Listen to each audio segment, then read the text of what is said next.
আমার আমি গাছগুলো শাইন করে দেয় class play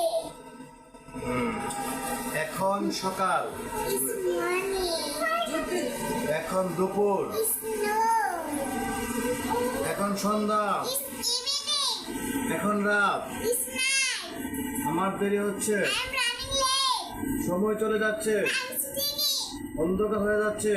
is getting dark এখন ভোর, ইজ ডাউন সময় পালিয়ে যাচ্ছে। টাইম ফ্লাইজ এখন পড়ার সময়, ইজ স্টাডি টাইম চল একসাথে খেলা করি। লেটস প্লে টুগেদার এখন স্কুলের সময়, ইজ স্কুল টাইম এখন বাড়ির কাজের সময়। ইজ হোমওয়ার্ক টাইম চল পড়ার বিরতি নেওয়া যাক। Let's take study break. আমি কি বাইরে যেতে পারি? Break, go out. Thank you.